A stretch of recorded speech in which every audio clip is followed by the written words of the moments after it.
तो सबसे पहले मैं यहाँ पे हमारे कोर्स का टाइटल लिख लेती हूँ, जो कि है हमारे पास वर्डप्रेस। और आज की क्लास में हम देखेंगे वर्डप्रेस क्या होती है और हम इसको क्यों इस्तेमाल करते हैं, क्या बिगिनर्स को वर्डप्रेस सीखने के लिए किन किन चीज़ों की ज़रूरत होती है, यानी कि उनको पहले से कोई स्किल आना चाहिए या नहीं आना चाहिए, एंड सो ऑन। सो सबसे पहले हम देख लेते हैं वर्डप्रेस क्या होती है और क्यों इस्तेमाल की जाती है। सो वर्डप्रेस जो होती है उसके थ्रू हम डिफरेंट वेबसाइट्स बना सकते हैं, यानी कि वर्डप्रेस एक ऐसा सॉफ्टवेयर है जिसके थ्रू आप वेबसाइट्स डिज़ाइन एंड डेवलप कर सकते हैं। तो सिंपल वर्ड्स में हम लिखते हैं it is used for making websites. इतना क्लियर हो गया कि ये वेबसाइट्स बनाने के लिए इस्तेमाल किया जाता है। लेकिन अब यहाँ पे क्वेश्चन क्या अराइज होता है, किस तरह की वेबसाइट्स तो हमारे पास ढेर सारी होती हैं। सो वो चीज़ मैं आपको क्लियर कर देती हूँ। सबसे पहले हमारे पास क्या होता था कि जब वर्डप्रेस को लॉन्च किया गया था तब इसको सिर्फ एज अ ब्लॉगिंग टूल इस्तेमाल किया जाता था, यानी कि सिर्फ जो ब्लॉगर्स होते थे वो अपने ब्लॉग्स लिखने के लिए इस चीज़ को इस्तेमाल करते थे। लेकिन अब क्योंकि हमारे पास हर चीज़ इतनी ज़्यादा एक्सपेंड हो गई है, एडवांस हो चुकी है, तो अब आप वर्डप्रेस के थ्रू जो है वो फुली फंक्शनल वेबसाइट्स भी बना सकते हैं। पहले क्या होता था कि सिर्फ ऐसा ब्लॉगिंग टूल इस्तेमाल किया जाता था, लेकिन आजकल क्या होता है कि हम वर्डप्रेस को as a fully functional website जो है वैसे भी इसको इस्तेमाल कर सकते हैं। तो यहाँ पे मैं लिख देती हूँ now it is used for creating fully functional websites. Fully functional websites जैसे कि अगर आप शॉपिंग की वेबसाइट देख ले तो वो एक फुली फंक्शनल वेबसाइट है जिसमें हमारे पास front end and back end का कंसेप्ट होता है। इसमें हमारे पास एडमिन पैनल होता है, यूज़र होता है। एडमिन क्या कर रहा होता है, वो शॉपिंग कार्ट को मैनेज कर रहा होता है, वो डिफरेंट यूज़र्स को मैनेज कर रहा होता है, वो ऑर्डर्स को देख रहा होता है, इन्वेंट्री चेक कर रहा होता है, स्टॉक देख रहा होता है। एंड इसी तरह से फ्रंट एंड पे जो है वो यूज़र क्या कर रहा होता है, वो प्रोडक्ट्स देख रहा होता है, प्रोडक्ट्स को व्यू कर रहा होता है, प्रोडक्ट्स को बास्केट में ऐड कर रहा होता है, फिर ऑर्डर प्लेस कर रहा होता है। तो ये हमारे पास एक फुली फंक्शनल वेबसाइट है जो कि अब आप वर्डप्रेस के थ्रू भी जो है वो ईजिली बना सकते हैं। इसके अलावा वर्डप्रेस के थ्रू आप लोग पोर्टफोलियो वेबसाइट भी बना सकते हैं। आप अपने खुद की कोई फोटोग्राफी की वेबसाइट भी बना सकते हैं, यानी कि अगर आपका फोटोग्राफी का या वीडियोग्राफी का कोई बिजनेस है तो आप अपनी वेबसाइट भी जो है वो इजीली बना सकते हैं। अच्छा जी, अब हम एक और पॉइंट देख लेते हैं कि वर्डप्रेस को यूज़ करने का ऐसा क्या एडवांटेज है जो बाकियों में नहीं है, यानी कि हम बाकियों को छोड़ के वर्डप्रेस क्यों यूज़ करते हैं। सो वेरी सिंपल, इसका आंसर है कि ये हमारे पास free and open source content management system है। मैं यहाँ लिख देती हूँ free and open source CMS होता है कंटेंट मैनेजमेंट सिस्टम, यानी कि आपका जो सारे का सारा कंटेंट मैनेज हो रहा होता है वो आप इजीली कर सकते हैं। और वर्डप्रेस कम्प्लीटली फ्री है, यानी कि आपको इसको यूज़ करने के लिए जो है वो कोई भी पैसे भरने की ज़रूरत नहीं है, ना ही इसकी सब्सक्रिप्शन लेने के लिए आपको पैसों की ज़रूरत है। बिल्कुल फ्री है, ओपन सोर्स है। एंड CMS मैं आपको बता चुकी हूँ content management system. Content management system की एक छोटी सी एग्जांपल देती हूँ। सो आप लोग सपोज कर लें कि यहाँ पर है आप लोगों ने बनाया हुआ है अपना एक फेसबुक का ग्रुप, ठीक है, ये मैं यहाँ पे लिख देती हूँ, ये आ गया फेसबुक ग्रुप। अब फेसबुक ग्रुप में हमारे पास क्या होता है, एडमिन होता है। एडमिन क्या करता है, सारे कंटेंट को मैनेज करता है। एडमिन देख रहा होता है कि यूज़र जो पोस्ट कर रहे हैं किस पोस्ट को अप्रूव करना है एंड हमने किस पोस्ट को डिक्लाइन करना है। इसी तरह से यूज़र्स होते हैं वो लाइक्स करते हैं, कमेंट्स करते हैं। तो टोटली जो एक ग्रुप का कंटेंट मैनेज हो रहा होता है वो एक छोटी सी एग्जाम्पल है कंटेंट मैनेजमेंट सिस्टम की। इस तरह से कंप्लीट फेसबुक जो है वो भी हमारे पास एक कंटेंट मैनेजमेंट सिस्टम ही, जिसमें हमारा सारा कंटेंट जो है वो मैनेज हो रहा होता है। अब हम देख लेते हैं रीजंस के हम वर्डप्रेस को, ऐसी कौन सी रीजंस हैं कि हमें वर्डप्रेस को यूज़ करना चाहिए एंड क्यों कंपलसरी है। मैं बिल्कुल रिकमेंड करूँगी हर एक पर्सन को, बेशक आपकी फील्ड है या नहीं है, आप लोग वर्डप्रेस को लाजमी सीखें, क्योंकि आपके लिए बहुत ज़्यादा हेल्पफुल रहेगी आपके बिजनेस में। ठीक है, यहाँ पे मैं कुछ स्टार्स ऐड कर देती हूँ 3 से 4, ताकि मैं यहाँ पे अपने पॉइंट्स जो हैं वो आपको बता सकूँ। सो नंबर 1 पॉइंट जो है वो है नो कोडिंग इज रिक्वायर्ड। बहुत सारे लोगों को थोड़ी शायद मिसअंडरस्टैंडिंग है कि वर्डप्रेस में कोडिंग की जाती है, कोडिंग की ज़रूरत पड़ती है, आपको डिफरेंट लैंग्वेजेस आनी चाहिए। तो ऐसा बिल्कुल नहीं है। वर्डप्रेस के लिए आपको कोई भी लैंग्वेज आना ज़रूरी नहीं है। अगर आपको आते हैं तो वेल एंड गुड, अगर नहीं आते हैं तो भी कोई इशू नहीं है। प्लस कोडिंग की बिल्कुल भी इसमें ज़रूरत नहीं पड़ती, यानी कि कोई भी नॉन टेक्निकल पर्सन जो है वो भी इजीली वर्डप्रेस सीख सकता है और वेबसाइट्स वगैरह बना सकता है एंड ऑनलाइन अर्निंग कर सकता है। सिर्फ आप लोगों ने क्या रहना है, फोकस्ड रहना है अपने गोल पे, ठीक है। अगर आपका गोल ही सेट नहीं होगा तो आपको ये कोर्स इंटरेस्टिंग भी इतना नहीं लगेगा। तो सबसे पहले अपना गोल सेट किएगा लाजमी, क्योंकि वर्डप्रेस बहुत आसान है, बहुत इजीली आप सीख सकते हैं और बहुत अच्छी अर्निंग भी कर सकते हैं। प्लस वर्डप्रेस जो है वो डे बाय डे एक्सपैंड होता जा रहा है। अब जो है वर्डप्रेस वो इवॉल्व हो गया है इनटू फुली फंक्शनल या वर्सटाइल CMS कह लें, जो डिफरेंट फंक्शनैलिटीज़ को अडेप्ट कर सकता है। अच्छा जी, इसके अलावा नेक्स्ट पॉइंट हमारे पास ऑलरेडी मैं आप लोगों को बता चुकी हूँ, फ्री एंड ओपन सोर्स, यानी कि इसके लिए आपको किसी भी पेड सब्सक्रिप्शन वगैरह की ज़रूरत नहीं पड़ती है, टोटली फ्री है एंड ओपन सोर्स CMS है। उसके बाद थर्ड पॉइंट आ जाता है, provide range of themes and plugins. Plugins क्या होता है कि जिसके थ्रू आप अपनी वेबसाइट में कोई फंक्शनैलिटी ऐड करते हैं।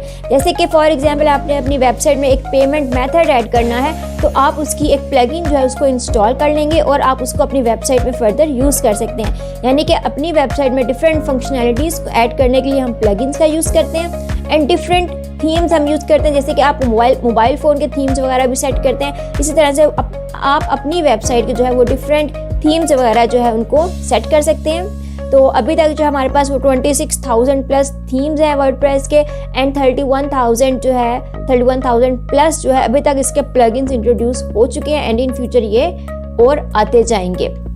नेक्स्ट पॉइंट जो है वो है मोबाइल फ्रेंडली। अगर तो आप इस चीज़ को कोडिंग से कर रहे होते तो आपको अपनी वेबसाइट आती है, सबसे मेन एडवांटेज होता है कि उसके अंदर आप लोगों को कुछ भी नहीं करना पड़ता। हर चीज़ जो है वो वर्डप्रेस खुद मैनेज करता है। इसके लिए आपको किसी भी सॉफ्टवेयर को परचेज करने की ज़रूरत नहीं पड़ती है, ना ही आपको इसके लिए वेब सर्वर्स की ज़रूरत पड़ती है और ना ही होस्टिंग लेनी पड़ती है। हर चीज़ जो है वो वर्डप्रेस खुद से मैनेज करता है। यानी कि आप ये कह सकते हैं, all developing work is done by WordPress itself, यानी कि wordpress.com हर चीज़ को खुद से मैनेज करता है। अब जैसे कि मैंने आपको स्टार्ट में बता दिया कि हर चीज़ के एडवांटेजेस भी होते हैं एंड डिसएडवांटेजेस भी होते हैं। अब क्योंकि हर चीज़ जो है वो wordpress.com खुद से मैनेज कर रहा है, तो इसका मतलब है कि कुछ लिमिटेशंस भी होंगी जो कि यूज़र को फेस करनी पड़ेंगी। जैसे कि बाय डिफ़ॉल्ट क्या होता है, बाय डिफ़ॉल्ट आपके जो डोमेन नेम है, डोमेन नेम उसके साथ हमारे पास यहाँ पे क्या आता है, wordpress.com लिखा आता है। ठीक है, सो बाय डिफॉल्ट कहता है कि आपकी जो डोमेन होती है उसके बाद आता है wordpress.com लिखा। प्लस आप जो है एक और इसका जो डिसएडवांटेज आप कह लें वो ये है कि आप थीम्स एंड प्लगइन्स को जो है वो इंस्टॉल करके इसके अंदर यूज़ नहीं कर सकते, ना ही आप इसके अंदर कोई एडिटिंग वगैरह कर सकते हैं। सो अगर यहाँ पे मैं लिखूँ, you can not work with themes and plugins, ये सिर्फ लिमिटेशन तब अप्लाई होती है जब आप इनका फ्री वर्जन यूज़ कर रहे हो। उसमें आप लोगों ने क्या करना होता है, सिंपली अपना अकाउंट क्रिएट करना होता है, आप लोगों ने अपना कंटेंट जो है उसको अपलोड कर देना होता है एंड दैट्स इट।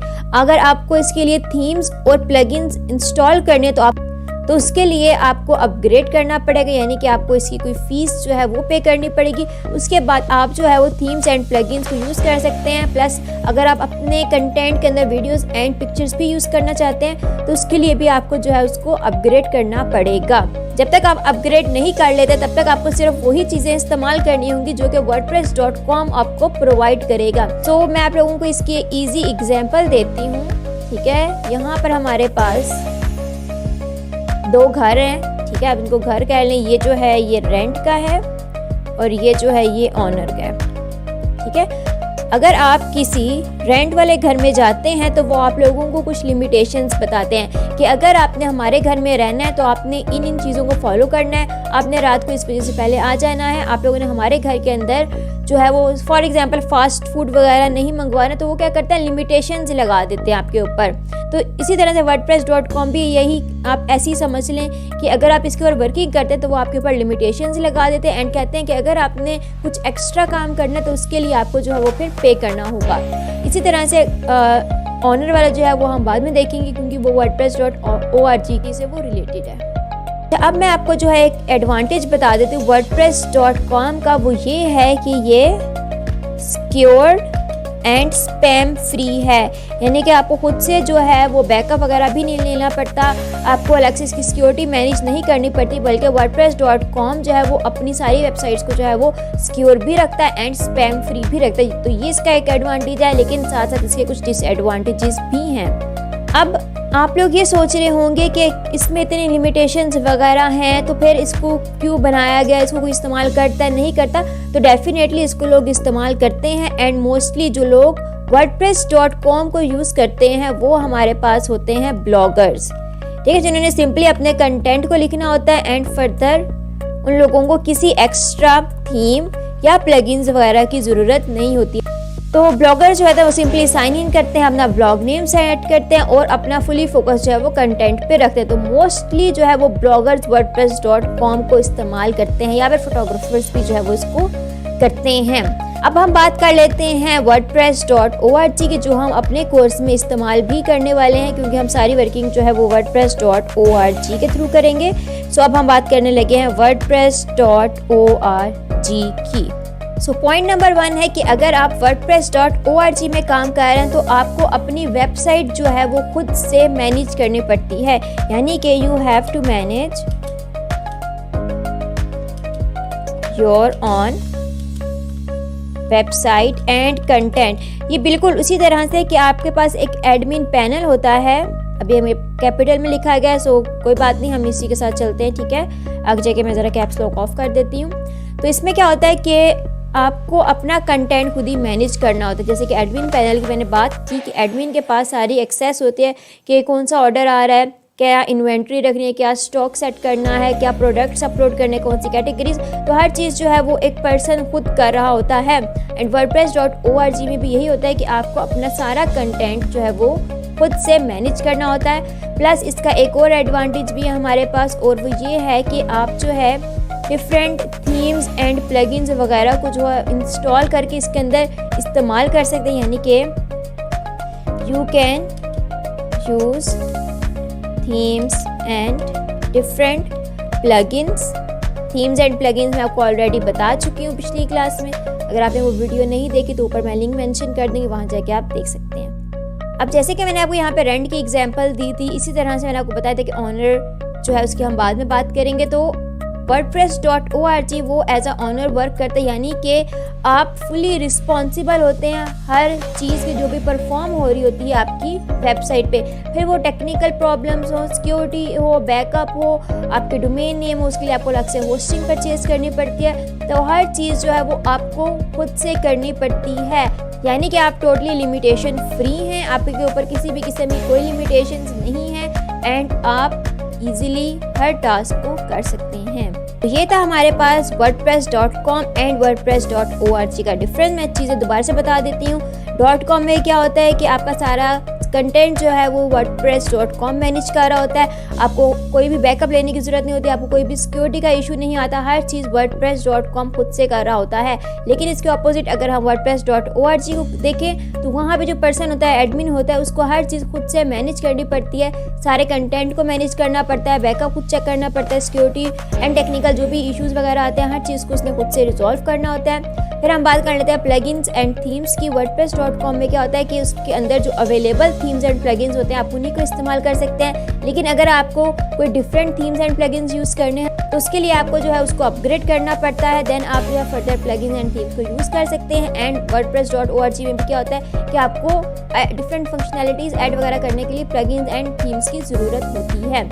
फिर हमारे पास wordpress.com जो है वो ब्लॉगर्स यूज़ करते हैं, क्योंकि इसके अंदर हमारे पास वर्सटाइल CMS नहीं है, यानी कि जो डिफरेंट फंक्शनलिटीज़ को अडेप्ट नहीं कर सकते, इसमें हमारे पास लिमिटेशंस वगैरह होती हैं। इसी तरह से अगर आप wordpress.org को यूज़ करें तो आप फुली फंक्शनल वेबसाइट जो है वो बना सकते हैं। एंड